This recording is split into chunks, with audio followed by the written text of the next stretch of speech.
Bienvenidos a Perceptalia, el espacio donde pensamos sin prisa, entendemos sin miedo y descubrimos que la filosofía está en todas partes. Pensemos en la siguiente escena, que, la verdad, deja a cualquiera helado. Una persona está atrapada en un sufrimiento físico y mental absoluto, sin cura posible. Claro. Y un día, un juez desde un estrado a kilómetros de distancia golpea un mazo y dictamina que, por ley, esa persona no tiene permiso para dejar de sufrir. Wow. Que debe seguir soportándolo. Es una imagen brutal. Y fíjate que contrasta violentamente con la forma en la que solemos pensar en la medicina, o bueno, en las instituciones en general. Sí, totalmente. A la mente humana le fascina la claridad clínica. O sea, si alguien se rompe un brazo, hay una radiografía. Ajá, se ve el hueso roto. Exacto. Se ve la fractura, el médico la señala y dice que ahí está el problema, lo arreglamos y listo. Nos reconforta esa ilusión de, digamos, de control binario. Pues sí, el blanco y negro. Pero luego cruzamos la frontera hacia el territorio del dolor existencial. Entramos al mundo de los traumas profundos. De ese sufrimiento incalculable que, pues no aparece en ninguna pantalla de rayos X. Y ahí es donde todas nuestras certezas colapsan. Y justo hoy vamos a sumergirnos en un cruce de caminos que me parece fascinante. Tenemos sobre la mesa textos que han moldeado la civilización entera. Así es. Immanuel Kant, Albert Camus, Séneca, David Hume. John Stuart Mill también. Pero ojo, la idea no es recitar teoría desde un pedestal de mármol. Para nada. El objetivo de hoy es tomar toda esta artillería intelectual y ver cómo chocó de frente con la realidad, en un caso muy concreto que sacudió a España y al mundo de la bioética hace poco, en marzo de 2026. Y creo que es vital establecer nuestra intención para quienes nos escuchan. Nuestra misión en este espacio no es juzgar. Exacto. No estamos aquí para emitir un veredicto moral sobre lo que es correcto o incorrecto. Estamos aquí para comprender. Así es. Vamos a explorar esa tensión histórica, esa fricción que existe entre el deber de preservar la vida a toda costa y la soberanía del individuo para decidir su propio final. Claro. Y para empezar a desenredar este nudo, me parece que primero hay que entender cómo la filosofía ha intentado justificar el simple acto de seguir respirando, sobre todo cuando la vida se vuelve insoportable. Pues para eso, creo que no hay mejor punto de partida que Albert Camus. Totalmente de acuerdo. En su ensayo, El mito de Sísifo, él lanza una de las declaraciones más provocadoras del siglo XX. A ver, cuéntanos. Él básicamente dice que la filosofía solo tiene un problema verdaderamente serio. Y ese problema es el suicidio. ¡Híjole! Es una afirmación pesadísima. Lo es.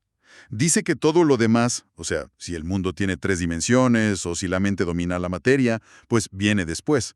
Es secundario. Pero hay que desmenuzar el porqué de esa afirmación. Porque Camus no habla del suicidio desde un punto de vista clínico, claro. No, para nada. Es existencial. Ajá.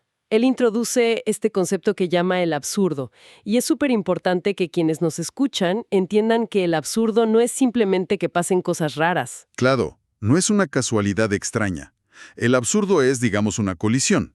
Imagina la sed insaciable que tiene el ser humano por encontrarle un sentido a las cosas. Un propósito a todo lo que hace. Exacto. Buscamos justicia, buscamos orden, razones. Pero cuando le gritamos al universo exigiendo respuestas, pues el universo nos devuelve un silencio helado. Un silencio totalmente indiferente. Así es. Ese divorcio entre nuestra necesidad de significado y la mudez del cosmos, ese cortocircuito, pues eso es el absurdo. Y para ilustrar cómo se vive con ese absurdo, Camus utiliza a Sísifo, este personaje famosísimo de la mitología griega. Ajá. Los dioses, como castigo supremo, lo condenaron a empujar una roca enorme por la ladera de una montaña. Sí. Pero justo antes de llegar a la cima, la piedra siempre rueda hacia abajo. Siempre. Y Sísifo tiene que bajar y volver a empezar. Por toda la eternidad. Es la imagen perfecta del esfuerzo inútil. Y aquí viene el giro genial de Camus. Fíjate, él argumenta que rendirse, o sea, quitarse la vida ante esa inutilidad, es dejar que el absurdo gane. Es una capitulación. Tal cual. En cambio, él propone que la verdadera rebelión es vivir. Es mirar esa roca, saber perfectamente que el esfuerzo no tiene un final de cuento de hadas, y aún así poner las manos sobre la piedra y empujar con todas tus fuerzas. porque Sísifo se vuelve dueño de su destino al despreciar su castigo a través de su propia persistencia. Exactamente. Por eso Camus cierra su ensayo diciendo que hay que imaginarse a Sísifo feliz. Es una imagen que tiene muchísima fuerza. Eso que decía Camus suena poético si lo comparamos, no sé, con la monotonía del trabajo diario o cuando te enojas en el tráfico. Claro, ahí aplica perfecto. La idea de Sísifo nos da herramientas para encontrar dignidad en la resistencia cotidiana. Pero, y aquí es donde la filosofía choca de frente con la biología. A ver. ¿Qué ocurre cuando esa roca deja de ser una metáfora poética? Híjole. ¿Qué pasa cuando la roca es un daño neurológico real, irreversible, un dolor físico y mental que te impide siquiera mover las manos para empujarla? ¿Sigue siendo la rebelión la única respuesta? Pues esa es la pregunta que fractura toda la ética tradicional y nos empuja a un terreno, mucho más áspero. Sí. Porque si la roca es literalmente inamovible y aplastante, la pregunta de fondo cambia por completo. Ya no es cómo vivir el absurdo. Exacto, ya no es eso. La pregunta se vuelve, ¿a quién le pertenece nuestra vida? Uf. Si la vida es insoportable, tenemos una obligación inquebrantable de mantenerla. Y aquí Immanuel Kant entra en escena con una postura que, no admite zonas grises. Kant es el arquitecto del deber moral. Él argumentaba fuertemente en contra de destruir la propia vida, basándose en lo que llamó el imperativo categórico. Ajá. Ahora, para no perdernos en jerga filosófica, el imperativo categórico es básicamente la idea de que una acción solo es moralmente correcta si podrías desear que se convierta en una ley universal para todos. Y aplicando esa lógica implacable, Kant decía que la vida humana está impulsada inherentemente por un instinto natural de conservación, por el amor propio. O sea, ¿estamos programados para sobrevivir? Sí, digamos que sí. Entonces, utilizar ese mismo libre albedrío, esa misma capacidad racional para destruirse a uno mismo con tal de escapar del dolor, pues para él es un cortocircuito lógico. Claro. Es usar la libertad para aniquilar la libertad.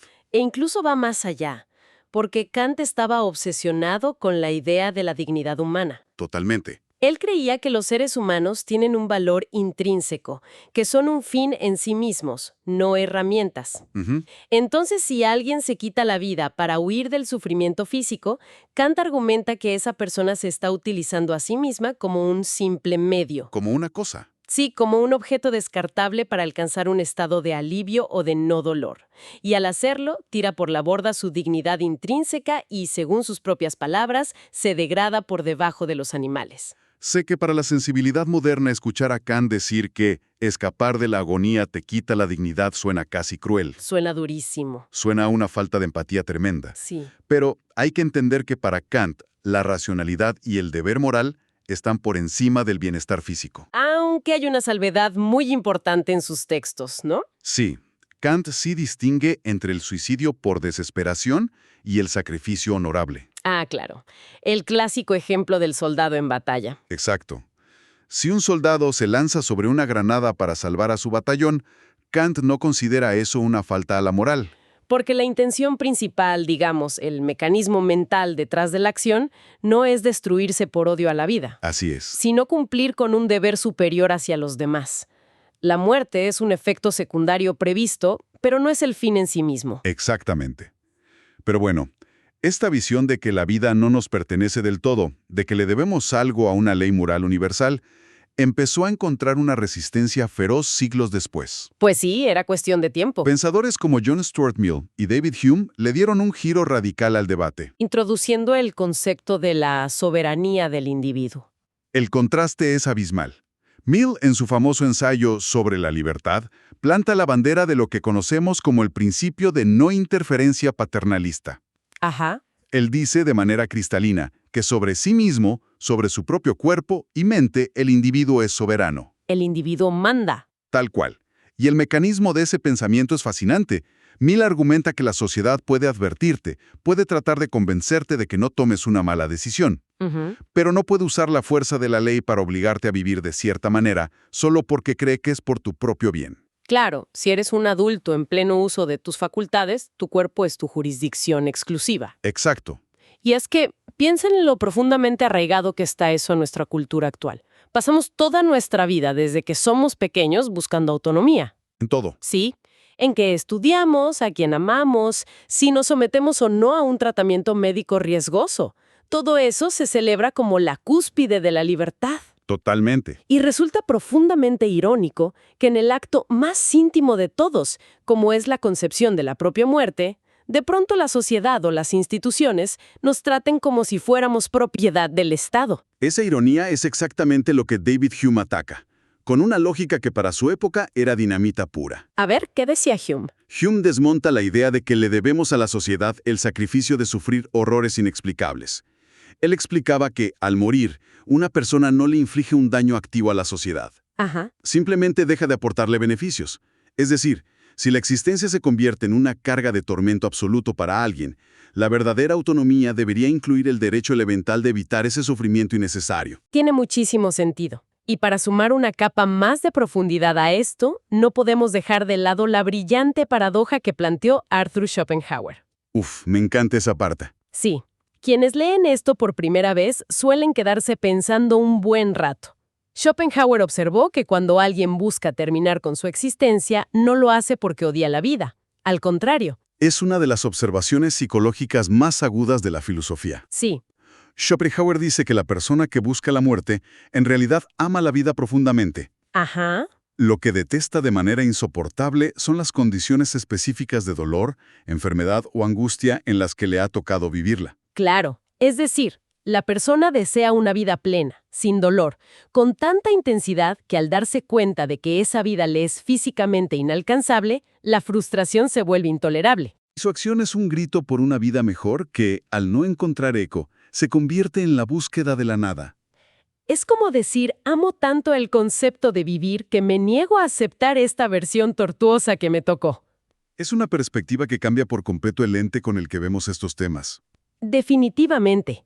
Y todo este choque de titanes, el deber absoluto de Kant contra la soberanía absoluta de Mill y el análisis de Schopenhauer, pues dejó de ser un simple debate de biblioteca. Sí, dejó la teoría atrás.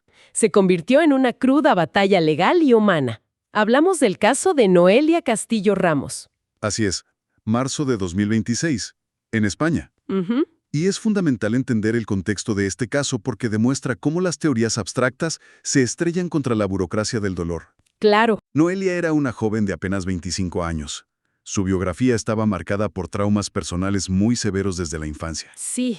Y en 2022, a raíz de un intento de suicidio provocado por esos traumas, quedó parapléjica. ¡Qué tragedia! Su vida quedó reducida a estar postrada en una cama, dependiendo de terceros para casi todo. Ella misma describía su existencia como un auténtico horror.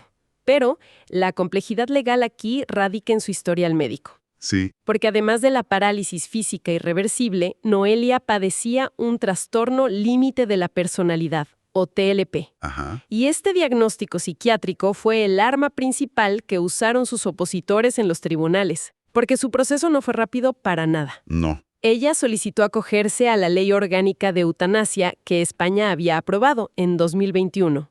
¿Y cuánto duró el proceso? 601 días. Casi 2 años de laberinto judicial. ¿Y por qué tanto tiempo? A ver. Porque el sistema legal, en su intento de proteger la vida, permitió que terceros intervinieran. Por un lado, su propio padre. Con quien, según los registros, no había tenido una relación presente durante años. Exacto. Él intentó frenar el proceso.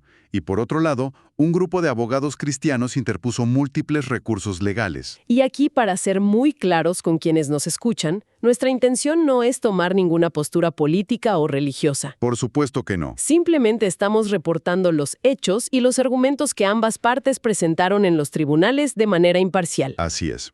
Y los argumentos que usaron los opositores son directamente sacados del manual kantiano. En los tribunales hablaban de la dignidad ontológica. Ajá. Es decir, argumentaban que la vida es sagrada e inviolable por el simple hecho de existir. No importa si esa vida transcurre mirando el techo de una habitación sin poder moverse. Y en agonía constante. Exacto. La simple presencia biológica, según ellos, exige protección absoluta del Estado. Y aquí es donde el diagnóstico de ELP se vuelve el núcleo del debate legal. Sí, fue la clave de la oposición. Argumentaban que, debido a su trastorno psiquiátrico y a su historial de depresión, Noelia no era competente para tomar una decisión tan definitiva. Estaban usando la medicina mental para anular la soberanía que defendía Stuart Mill. Básicamente le decían al juez que su mente estaba enferma, por lo tanto, su voluntad estaba secuestrada. Y que el Estado debía protegerla de sí misma. Es una postura que genera una fractura inmensa, porque asume que el sufrimiento psicológico crónico invalida la racionalidad de una persona, en lugar de ser precisamente la causa racional por la que alguien pediría ayuda para descansar. Y esto nos lleva a cuestionar la frialdad del sistema frente al dolor humano. Totalmente. Porque pasaron 601 días debatiendo si Noelia era dueña de su biografía o si el Estado tenía la obligación de custodiar su vasija biológica. Es la burocracia del dolor en su máxima expresión. Sí. El sistema legal se mueve a su propio ritmo institucional, pero para el individuo que sufre, cada día es una eternidad. Si el objetivo de la ley es la misericordia, una justicia retrasada por casi 2 años no se convierte de hecho en una tortura prolongada. ¿Podríamos argumentar que sí? Ese retraso se transforma en una forma de tortura avalada por el Estado. Pero afortunadamente, o al menos para el respeto de su autonomía, los tribunales terminaron marcando un precedente histórico. Exhaustivas, el psiquiatra y los peritos confirmaron que Noelia mantenía una decisión consciente. Consciente y voluntaria. Exacto. No era un impulso, era un proyecto firme sostenido durante años. Y el fallo legal validó un concepto que es la piedra angular de la bioética contemporánea. El sufrimiento total. Tal cual. Los jueces reconocieron que el sufrimiento insoportable no se limita a tener un cáncer en fase terminal, por ejemplo. Claro, el sufrimiento total engloba la pérdida de autonomía física sumada a un tormento psicológico sostenido y documentado. Sin ninguna perspectiva clínica de mejoría. Fue el reconocimiento de que la mente y el cuerpo sufren al unísono. Al ver cómo Noelia resistió 601 días de evaluaciones, juicios y escrutinio público para defender su derecho a despedirse, es imposible no conectar su historia con una corriente filosófica muy antigua. Sí, una de las más poderosas, el estoicismo. Específicamente con el pensamiento de Séneca, que no veía la muerte como un fracaso. Séneca tiene una visión de la muerte que es diametralmente opuesta a la que predomina en nuestra cultura moderna. Ajá. Hoy en día, vemos la muerte como un error del sistema médico, como un fracaso que debemos retrasar a toda costa. Sí, una derrota. Pero para los estoicos, la muerte es la gran aleccionadora, una compañera constante. Séneca decía algo que resuena muchísimo. Decía, no caemos repentinamente en la muerte, morimos diariamente. Uf, esa frase cambia toda la perspectiva. Implica que cada día que pasa es una porción de vida que ya entregamos a la muerte. Exacto. Por lo tanto, no es un abismo misterioso que nos asalta de la nada, sino un proceso natural. Y dentro de este marco, Séneca desarrolla lo que se conoce como la doctrina de la puerta abierta. Ajá. La doctrina de la puerta abierta postula que el ser humano tiene el derecho e incluso a veces el deber moral a sí mismo de salir de la vida con dignidad. Pero ojo, el estoicismo no promueve la muerte voluntaria ante el primer obstáculo. No para nada. Si alguien pierde su fortuna o sufre un desengaño amoroso y busca huir, Séneca lo consideraría cobardía. Claro, porque la razón aún puede gobernar y superar la adversidad. Exactamente. La línea se traza cuando la adversidad ataca la esencia misma del individuo. Para los estoicos, si el cuerpo o la mente sufren un deterioro tan devastador que impiden ejercer la entereza racional, Y la virtud moral. así es, entonces la puerta está abierta. Quedarse en un estado de degradación insalvable no es valiente. Como Séneca lo dejó escrito de manera magistral, no se trata de durar, sino de vivir. Y fíjate que no fue solo teoría. Séneca encarnó este principio de manera radical en su propia vida. Cuando se opuso a la tiranía de Nerón, Sí, cuando el emperador Nerón, inmerso en su paranoia, le ordenó a Séneca que se suicidara, él no suplicó ni huyó. Reunió a sus amigos, conversó filosóficamente con ellos y asumió la orden con total serenidad. se cortó las venas. Sí, Y como su cuerpo anciano tardaba en ceder, pidió veneno y finalmente usó un baño caliente para acelerar el fin. Fue una encarnación de la libertad hasta el último aliento, una declaración de principios para mantener el control. Totalmente. Y si trasladamos esa necesidad de control sobre el propio destino al siglo XX, encontramos un puente directo con el existencialismo. Con Jean-Paul Sartre. Exactamente. Sartre hablaba de un concepto llamado el proyecto estable. El existencialismo postula que estamos arrojados al mundo con una libertad que llega a ser angustiante. Porque somos responsables de definir quiénes somos paso a paso. Así es. A través de nuestras decisiones, construimos un proyecto que le da forma a nuestra identidad. Y visto desde ese prisma, la batalla legal de Noelia adquiere un significado aún más profundo. Ujú. Esos 601 días de espera y lucha no fueron la rendición de una mente doblegada por el TLP o la depresión. Fue la ejecución de un proyecto estable. Al exigir la asistencia médica para morir, Noelia se estaba negando rotundamente a que su identidad quedara definida para siempre por su parálisis, su dolor y los traumas de su pasado. Retomó el bolígrafo para escribir el último capítulo de su propia historia. Eso que decía Séneca de que nacemos para una lucha sin piedad, adquiere otro matiz aquí. Claro, tal vez pedir asistencia para morir en estas circunstancias no es huir de la batalla, ni rendirse ante el absurdo de Camus. No, Quizás es declarar que el combate ha terminado bajo tus propios términos, con dignidad. es una forma de dignidad suprema. Al final, lo que presenciamos al cruzar todos estos textos con casos reales modernos es la evolución misma de la comprensión humana sobre la vida. Un resumen elegantísimo de cómo hemos transitado desde el deber absoluto hacia una soberanía compasiva. Porque nos demuestra que las reflexiones de Kant, Mill, Hume o Séneca no son textos muertos de una biblioteca polvorienta. Para nada. Son debates que legislan nuestro dolor y dictan nuestras leyes hoy mismo. Determinan cómo la sociedad interpreta nuestro sufrimiento. Lo cual nos deja con un pensamiento final. Una idea flotando para la reflexión personal de quienes nos escuchan. A ver, Hoy debatimos sobre el derecho a abrir la puerta cuando el sufrimiento es insoportable. Pero si la ciencia médica moderna sigue logrando extender nuestra vida biológica de forma artificial por décadas, ¿se convertirá la capacidad de definir filosóficamente qué es una buena muerte en el derecho humano más indispensable del futuro? es una pregunta monumental que sin duda cada persona tendrá que responderse a sí misma. Esto fue Perceptalia, el lugar donde pensar se vuelve un acto de libertad. Si algo de hoy te hizo reflexionar, comparte este episodio y acompáñanos en la próxima conversación.